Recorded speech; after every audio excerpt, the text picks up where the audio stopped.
할렐루야. 네, 오늘 또 이렇게 기도의 자리에 오신 여러분 모두를 축복합니다.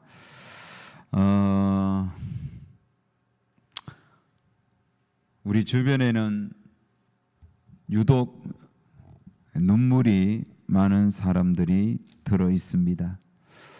저도 그런 부류의 사람입니다만은 이렇게 사람의 성품에 따라 눈물이 많은 사람이 있죠. 우리 교회는 소옥하 집사님 같은 분 얼마나 잘 웁니까? 조금만 건드리면 금방 눈물샘이 터지는 그런 분이죠.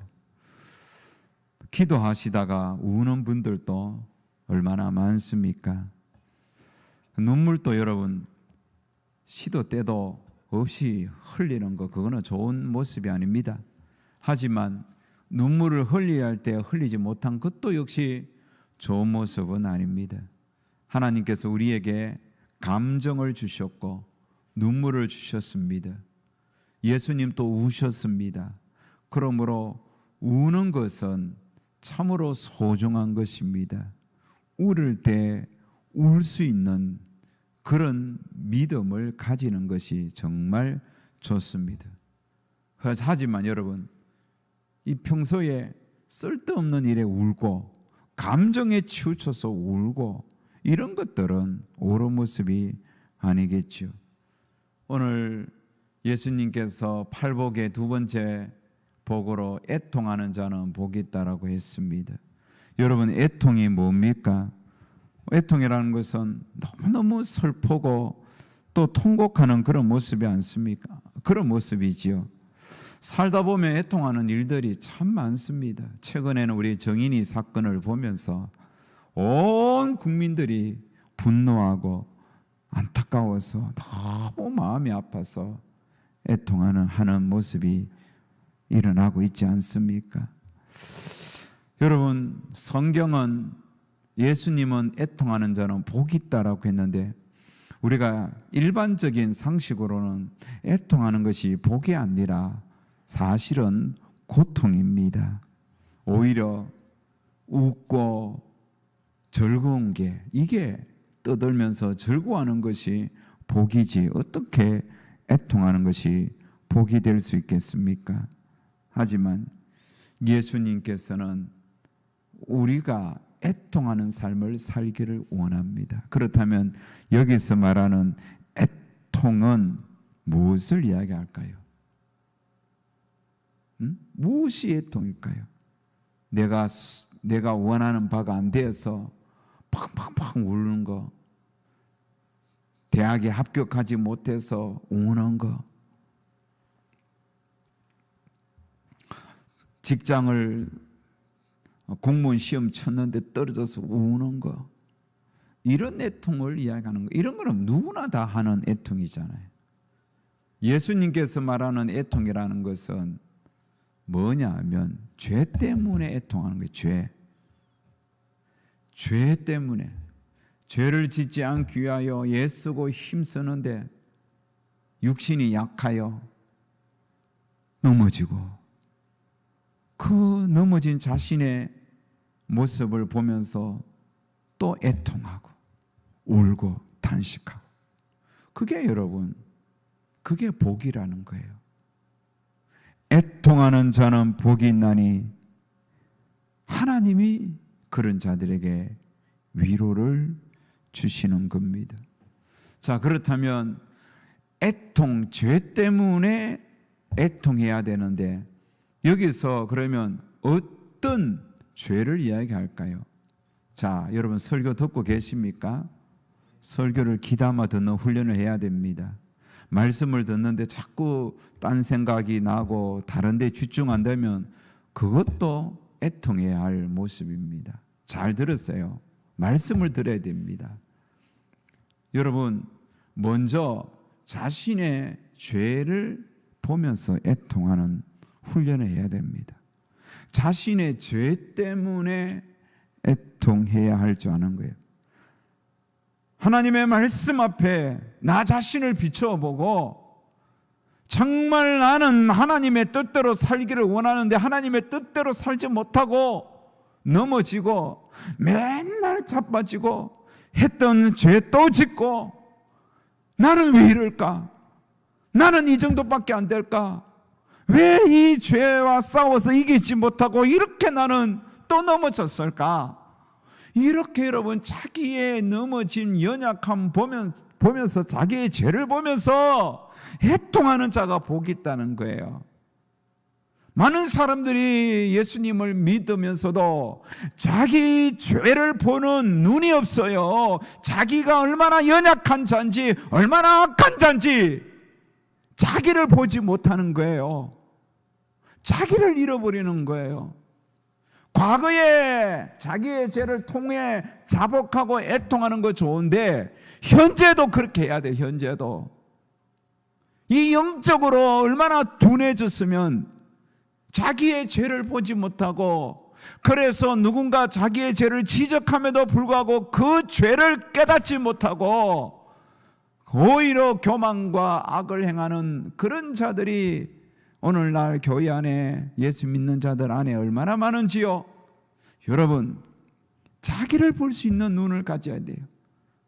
그래서 나의 죄를 날마다 하나님 앞에 냉철하게 하나님 앞에서 점검하면서 자기의 죄를 보면서 애통해야 되는 거예요. 울 수 있어야 하는 거예요. 자기 죄를 보면서. 성경에는 여러분 자기 죄를 보면서 애통했던 대표적인 사람이 누구죠? 다윗이잖아요. 나단 선지자가 그가 바세바를 취하고 우리아를 죽음의 현장에 몰아넣는 그 파렴치한 죄를 지었을 때 하나님은 다 보고 계셨어요. 그래서 나단 선지자를 보내어 다윗의 죄를 정확하게 지적할 때에 다윗은 그 죄를 지적받자마자 자신의 죄를 보면서 통해 자복하는 거예요. 팍팍팍팍팍 울면서 그렇게 애통해하는 거예요. 여러분, 죄라는 것이 참 무섭습니다. 늪과 같습니다. 늪에 빠져보셨습니까? 여러분, 깨구리가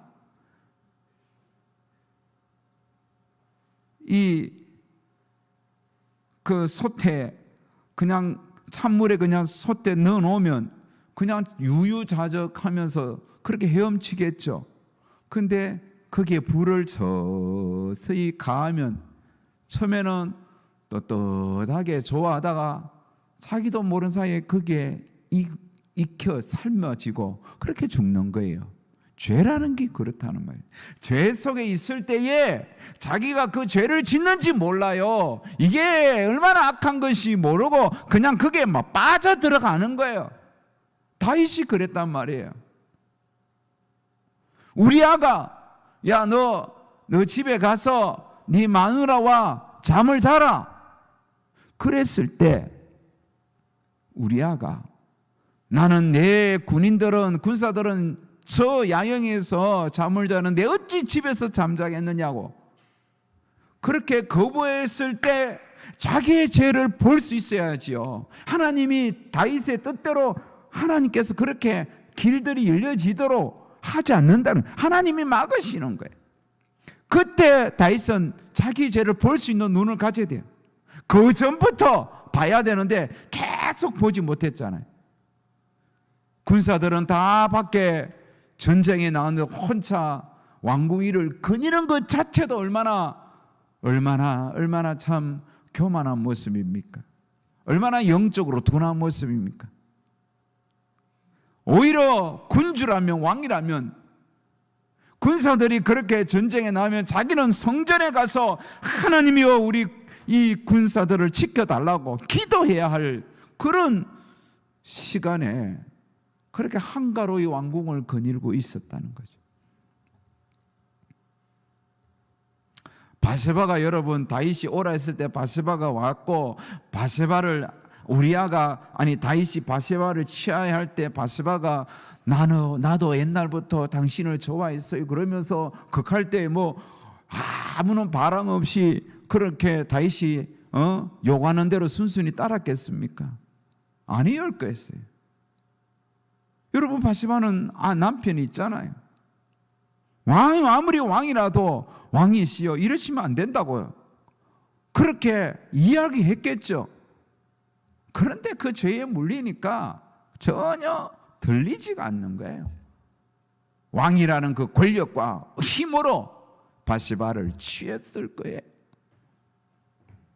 그 죄 속에 있으니까 전혀 보지 못하는데, 나단 선지자가 그 죄를 지적할 때 그때 자기의 죄를 보고 깨닫고 통해 자복하는 거예요. 사랑하는 여러분, 여러분들 내 평소에는 내 죄를 잘 모르잖아요. 그런데 참 우리의 영은, 우리의 양심은 내 편인데 나를 내 편이 되어주지 않는 거예요. 내 속에 있는 양심 내 것이지만 내 편이 안 되는 거예요. 우리가 하나님의 말씀을 들을 때, 찬송을 부를 때, 예배 드릴 때에 하나님께서 끊임없이 저와 여러분의 죄를 지적합니다. 말씀 앞에 이르지 못한 나의 죄, 하마르티아라 그러죠. 그 하나님이 원하는 그런 하나님의 뜻에 내 인생의 삶이 비껴가는 거예요. 이것을 보지 못하는 거예요. 그 죄를 하나님이 가르쳐 주실 때 얼마나 우리가 그 죄 앞에 애통했느냐 돌아봐야 되겠습니다. 하나님의 말씀을 듣고 또 기도하면서 찬송을 부르면서 주여 나의 죄를 용서해 달라고, 그러면서 참 애통하는 성도가 참 복 있는 성도입니다. 그런 성도가 되었으면 참 좋겠습니다. 그런 성도가 되기를 위하여 여러분 자신을 위하여 기도하시기를 바랍니다. 우리나라의 평양 대붕원도 얼마나 유명합니까? 1907년도에 장대현 평양 장대현 교회에서 도사경회가 열렸고, 그때에 정말 그 하나님의 말씀을 들었던 그 자리에 1,500명이 참석했는데 그 1,500명이 다 하나님의 말씀을 듣고 그 말씀 앞에 자기의 죄를 보게 된 거예요. 그래서 길선주 장로로부터 시작하여 자기의 죄를 통해 자복하기 시작하니까 새벽 3시까지 그 1,500명의 성도들이 자기의 죄를 다 오픈하면서 정말로 통해 자복하며 회개하는 역사가 있었던 겁니다. 특별히 길선주 장로는 신학생이면서도 장로였던 그는 친구가 자기가 죽어가면서 아내 대신 자신의 재산을 정리해달라고 했는데 그거를 자기가 취했던 거, 그거를 통해 자복하면서 회개했단 말입니다. 또 어떤 사람은 자기 아내를 두고 있음에도 불구하고 첩을 두고 그렇게 바람을 피웠던 그 죄를 회개하였습니다. 또 어떤 사람은 선교사님들의 돈을 훔친 거 회개하고 막 이렇게 강력한 성령의 임재로 하나같이 자기의 죄를 보면서 통해 자복했던 역사가 있었던 거예요. 그게 얼마나 복된 모습입니까? 여러분, 우리는 육신을 입고 있잖아요. 이 육신은 정욕적이에요. 눈이 가는 대로 욕심도 끌려가는 거예요. 우리의 삶이, 우리의 육신이 죄악에 얼마나 쉽게 노출되는 연약한 육신인지 알아야 돼요. 그래서 날마다 나를 자신을 쳐서 복종시키면서 하나님 앞에 설 때마다 매일매일 우리가 세수하듯이 매일매일 거울 보듯이 하나님의 말씀의 빛 앞에 우리 자신을 비춰보면서 죄를 회개해야 됩니다. 하나님 나의 죄를 용서해달라.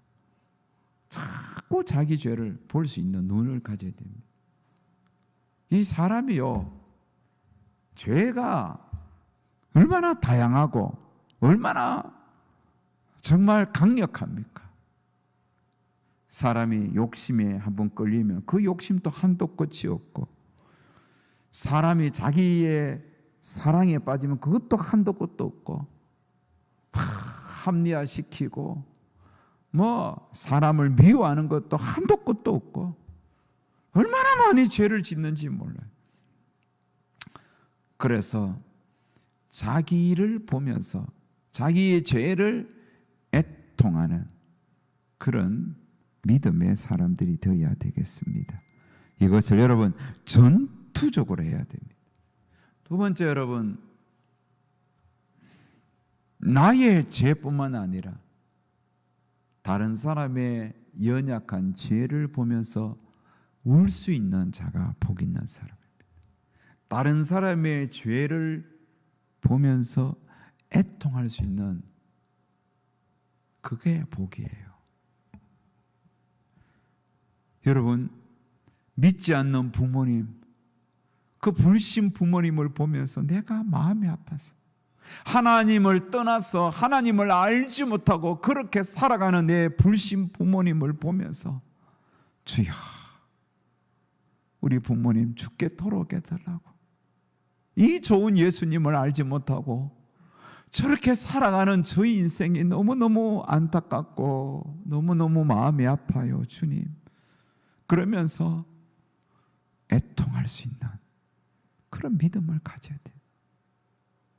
부모님이 저 하나님을 알지 못하고 이제 언제 그의 인생이 끝날지도 모르는데, 그 부모님을 보면서 전혀 애통하지 못하고 살아가는 자는, 그게 여러분 그리스도인의 모습이 아닙니다.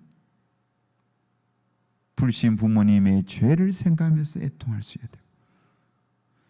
내 남편과 아내의 불신을 보면서 애통할 수 있어야 되고, 내 자녀들이 주님을 떠나서 주님 없이 살아가는 모습 보면서 안타까워하고 애통할 수 있어야 그게 복이다 말이에요. 그런 자들에게 하나님의 위로가 임합니다. 내가 내 눈물과 내 기도를 들었노라. 내가 내 자녀, 내 부모, 형제, 내 아내와 남편에 내가 인도해 주시겠다. 내 눈물을 닦아주시는 거예요. 여러분도 예미야는 조국 이스라엘의 죄를 보면서 이제 종이 주의 종들은 이스라엘 자손을 위하여 주야로 기도하며 우리 이스라엘 자손이 주께 범죄한 죄들을 자복하오니 주는 귀를 기울이시며 눈을 여시사 종의 기도를 들어주십시오. 조국 이스라엘의 죄악을 보면서 자신이 통에 자복하며 회개했던 겁니다. 우리 예수님은 히브리서 5장 7절에 보면 심한 통곡과 눈물을 흘리셨다고 합니다. 특별히 예수님은 멸망에 져가는 예루살렘 성을 산에 올라서 예루살렘 성을 보면서 너도 오늘 평화에 관한 일을 알았더라면 좋을 뻔하였거니와, 그러면서 예루살렘, 죄악이 가득한 예루살렘 성을 보시면서 예수님은 우셨던 거예요. 자, 사랑하는 여러분, 오늘 우리에게 정말 필요한 복은 바로 이런 팔복이에요. 팔복. 애통의 복을 가져야 돼요. 자신을 보면서도 애통할 수 있어야 되고, 다른 사람의 죄악된 모습 보면서도 마음 아파하고 울 수 있어야 되는, 영적으로 예민해야만 이 복을 받을 수 있는 겁니다. 사랑하는 여러분, 늘 자신을 볼 수 있는 눈을 가지세요. 자기의 신앙을 볼 수 있는 영적 예민함을 가지세요. 말 한마디라도, 마음에 품은 생각 하나만이라도 이게 죄악된 것이라면 애통하고 털어버리고 하나님 앞에 용서를 구하고 그렇게 은혜를 구하는 자가 되어야 되는 거예요. 그런 복을 누리셔야 되겠습니다. 이 복을 하나님은 우리에게 요구하십니다.